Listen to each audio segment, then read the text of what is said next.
There's a moment that comes for everyone. A moment when you're standing at a crossroads, staring down two divergent paths, and you realize something that changes everything. You can't walk both roads at the same time. You can chase distractions, or you can chase greatness, but you can't do both. You can stay where it's safe and comfortable, or you can risk everything for what sets your soul on fire, but you can't do both. You can remain the person you were yesterday, or you can use everything you've learned to become someone new, but you can't do both.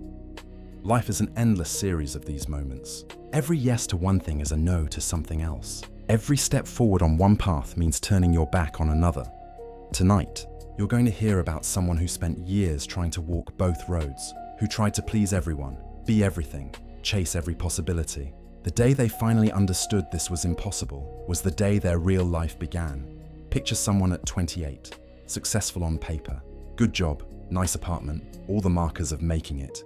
But every morning felt identical. Wake up, check the boxes, do what everyone expected, smile when appropriate, not on cue. And at night, lying in bed, staring at the ceiling, thinking, what am I even doing? Where am I going? What do I actually want? No answer came.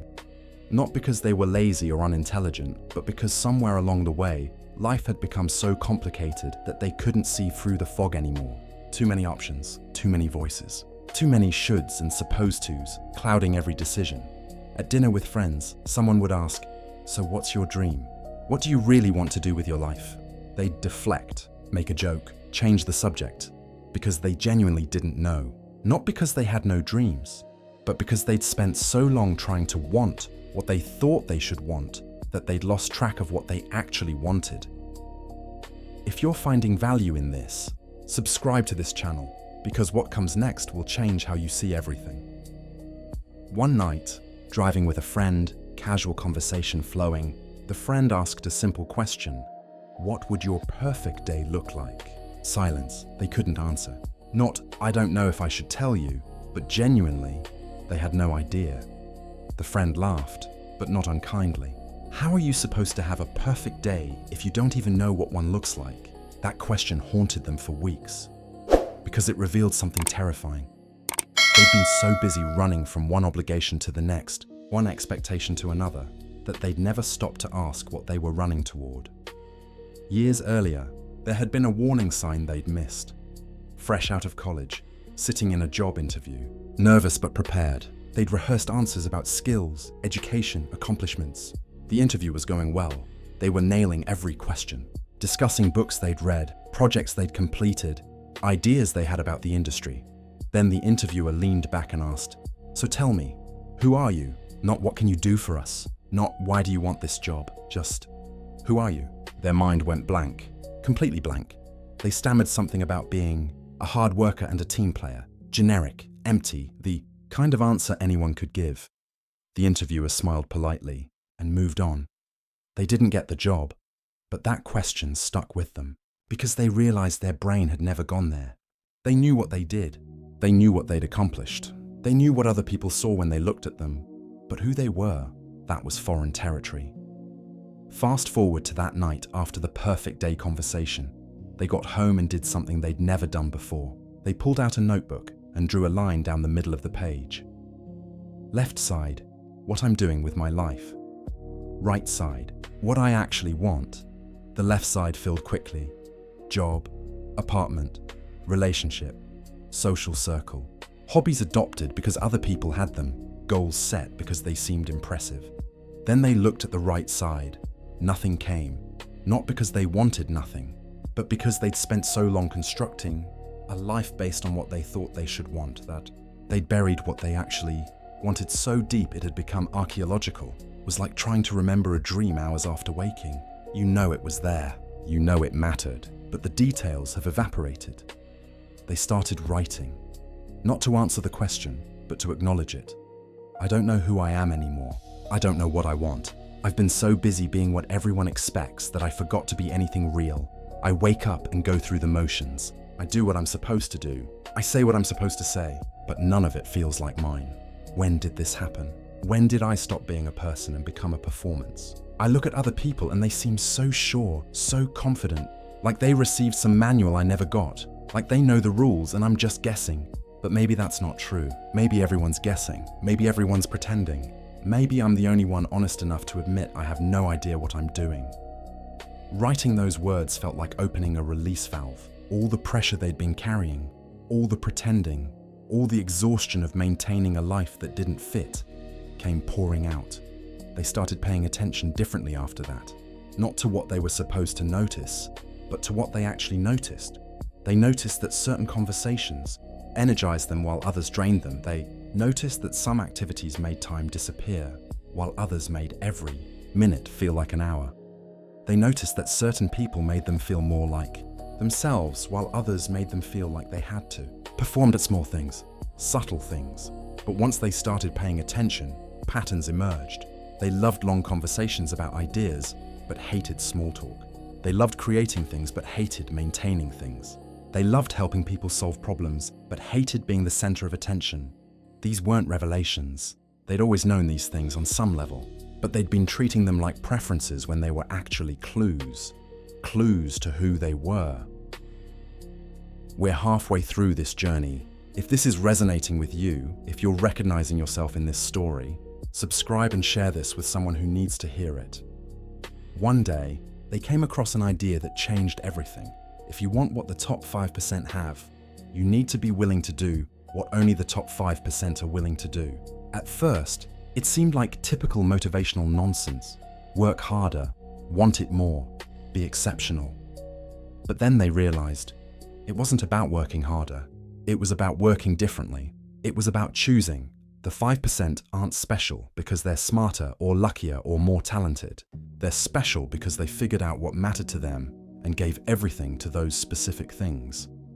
Most people spread themselves thin, average effort in every direction, good at nothing, mediocre at everything. But the 5%? They said no to most things so they could say yes completely to a few things. They looked at their own life. Where were they giving average effort and expecting exceptional results? Everywhere. They worked out 3 times a week, normal. They spent normal amounts of time on their career. They put normal energy into relationships. They dedicated normal effort to personal growth, and they got normal results. A normal life, a normal level of fulfillment, which would be fine, except they wanted an extraordinary life. They wanted to feel alive. They wanted to matter. But they were trying to get there with normal effort. They started making changes, small at first, testing. They'd always wanted to try stand-up comedy, not as a career, just to see if they could do it, to see what would happen if they took something they thought about in private and brought it into the light. For months, they made excuses. No time, not ready, not good enough. Then one Thursday, they saw a flyer for an open mic night at a coffee shop. Sign-ups started at 7. They got there at 6:55, sat in their car, hands shaking, heart pounding, every instinct screaming to drive away. This is stupid, they thought. You're going to embarrass yourself. No one wants to hear what you have to say. But another voice, quieter but stronger, said, "What if you don't? What if this is the night everything changes?" They walked in, signed up, sat down, watched other people go up. Some were good, some weren't. But all of them had done something they hadn't. They'd tried. When their name was called, their legs felt like water. They walked to the front, grabbed the microphone, looked out at maybe 20 people scattered around tables. Their prepared material evaporated from their mind, completely gone. So they did the only thing they could do. They told the truth. I have no idea what I'm doing. I wrote some jokes. I practiced in my car. But standing here, I can't remember a single one. My hands are shaking. I'm probably going to throw up. But I'm here because I spent 28 years being afraid to try anything that might not work. And I'm tired of being that person. So if this is terrible, at least it's terrible because I tried, not because I was too scared to show up. A few people laughed. More importantly, a few people nodded. They went on for 5 minutes. It wasn't brilliant, but it was real. And when they finished, the applause felt earned. Walking back to their seat, something had shifted. They'd confronted the fear and it hadn't killed them. They'd stepped onto the stage and the world hadn't ended. But here's what they learned that took longer to understand. Courage isn't a one-time thing. You don't conquer fear once and then you're done. You have to choose courage over and over every single day. Because every single day, There are 1,000 small ways to lose yourself. They'd had this realization before. The night they wrote in their journal about not knowing who they were anymore. They'd felt it clearly. They'd lost themselves somewhere, but they'd always thought of it as one big loss. One wrong turn. One bad decision. Now they understood. You don't lose yourself all at once. You lose yourself in tiny concessions. You go to one dinner party you don't want to attend. You take one job that doesn't align with your values. You stay in one relationship past its expiration date. You say yes when you mean no. You laugh at jokes that aren't funny. You pretend to care about things that bore you.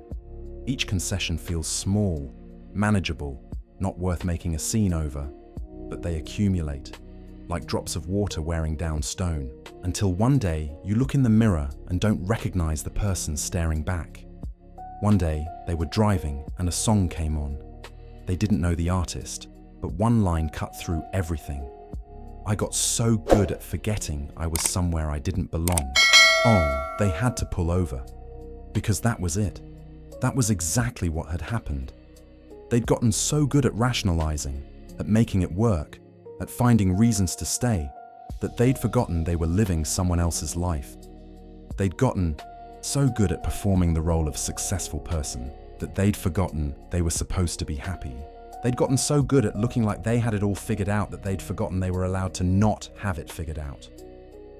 Sitting in their car, they made a decision. No more forgetting. No more pretending. No more small concessions that add up to a big loss. From now on, they would pay attention. They would notice when something didn't feel right. They would listen to that quiet voice that knew the truth. They started asking themselves one question before every decision. Does this bring me closer to who I actually am, or further away? Not, will this make me look good? Not, will this impress people? Not, is this what I'm supposed to do? Just, does this align with who I actually am? It was harder than it sounds, because first you have to know who you actually are. They started paying ruthless attention. After every conversation, did I feel more like myself or less? After every commitment, am I doing this because I want to, or because I think I should? After every purchase, every plan, every choice, is this mine, or is this someone else's idea of what I should want? Some answers surprised them. They'd thought they liked their job. Turned out they liked the idea of their job, the title, the salary, the respect. But the actual work, it drained them. They thought they valued their social circle. Turned out they valued what that social circle represented. But the actual people, they had nothing in common. They'd thought they wanted to live in the city. Turned out they wanted to live in the city because that's where successful people lived. But the noise, the crowds, the pace, it exhausted them. Every realization was painful because each one meant admitting they'd been lying to themselves. But each one also felt like freedom. There's a saying, to be yourself in a world that is constantly trying to make you something else is the greatest accomplishment. They used to think that was poetic nonsense, inspirational quote stuff. Now they understood it was literally true. The world, not maliciously, just mechanically, is constantly trying to reshape you. Social media shows you what you should. Want advertising tells you who you should be. Your job defines your value. Your friends set your standards. Your family has expectations. Every single day, 1,000 tiny forces are pulling you away from your center. And if you're not actively pulling back, you drift. They'd been drifting for years, wearing masks, playing roles, being who they thought they should be, not because they were fake or dishonest, but because they'd genuinely forgotten there was a difference between the mask and the face underneath. Taking off the mask was terrifying, because what if the face underneath wasn't impressive? What if it wasn't successful? What if it wasn't enough? But they did it anyway, slowly, carefully. They started saying no to things they didn't want to do. They started being honest about what they valued. They started letting people see their uncertainty instead of pretending they had all the answers. Some people didn't like it. Some relationships fell away. Some opportunities closed. but other things opened. The right people, the ones who valued authenticity over performance, showed up. New opportunities, aligned with who they actually were, appeared. Their life got smaller in some ways, quieter, less impressive from the outside, but it felt bigger from the inside, fuller, more real. Eventually, they figured out their answer to that question: what do you want? It wasn't one thing. It was a constellation. They wanted to create. They wanted to help people. They wanted to be challenged. They wanted time too. Think they wanted deep connections with a few people instead of surface connections with many. Once they knew this, once they had their North Star, every decision became simpler. Not easier, but simpler. Because they had a measuring stick. Does this opportunity align with my North Star? Yes or no? Does this relationship move me toward it or away from it? Does this choice honor who I am or compromise it? They still made mistakes. They still said yes to things they should have said no to. They still got lost sometimes. But they got found again faster because they knew what they were looking for. Years later, they were driving again.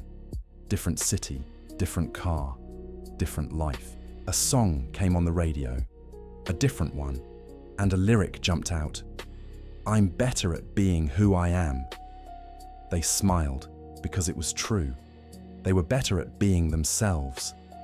Not because they'd figured everything out, but because they'd stopped trying to be anyone else. They thought about that person from years ago, the one sitting in their car after that perfect day conversation, realizing they had no idea what they wanted. If they could talk to that person now, here's what they'd say. I know you're confused right now.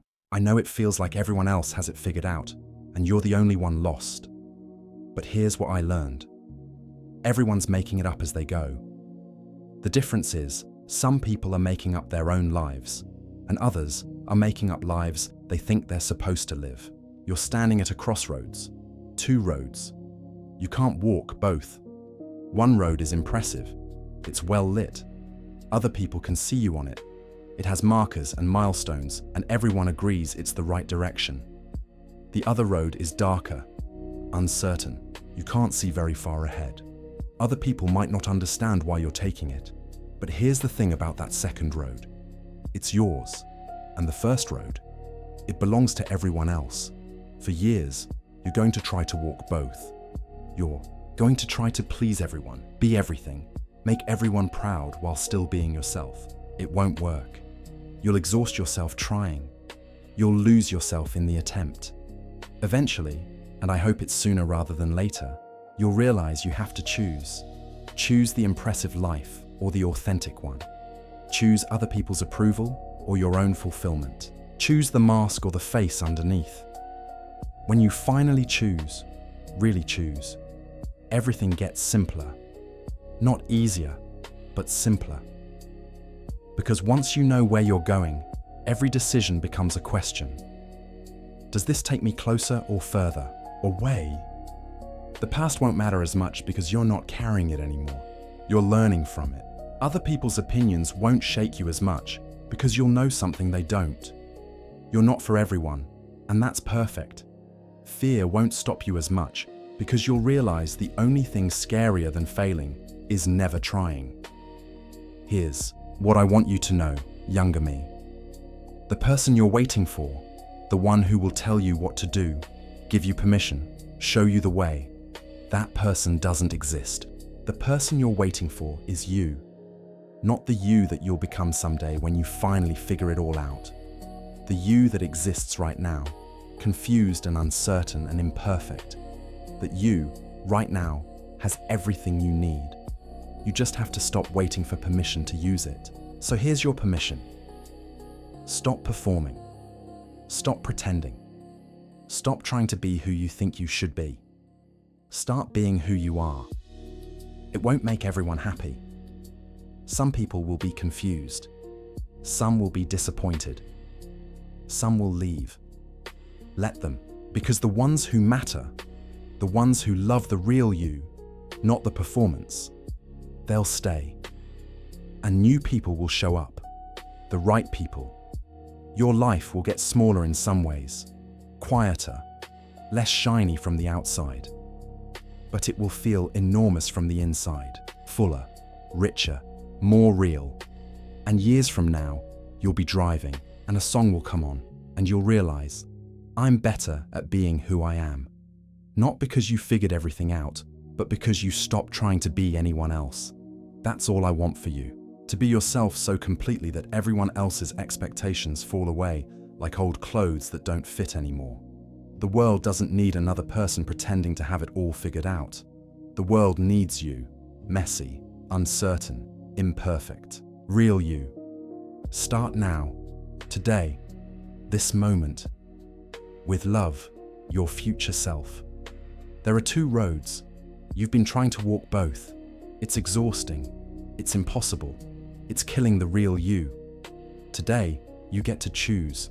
One road is safe, approved, expected. You know where it leads because other people have walked it. The other road is yours. Unknown, uncertain, uniquely. Yours, you can't walk both, and I know which one calls to you. I know which one feels like home, even though it scares you. So stop asking for permission. Stop waiting for the right moment. Stop trying to figure out every detail before you begin. Choose your road, your real road, the one that's yours, and walk it. The world doesn't need you to be impressive. It needs you to be real. Your people don't need you to be perfect. They need you to be yourself. Your life doesn't need to look like anyone else's. It needs to feel like yours. So choose. Choose authenticity over approval. Choose meaning over metrics. Choose your truth over their expectations. The road is waiting. If this spoke to you, if you're ready to choose your road, subscribe to this channel. Share this with someone who needs permission to be themselves. Thank you for being here. Now go walk your road.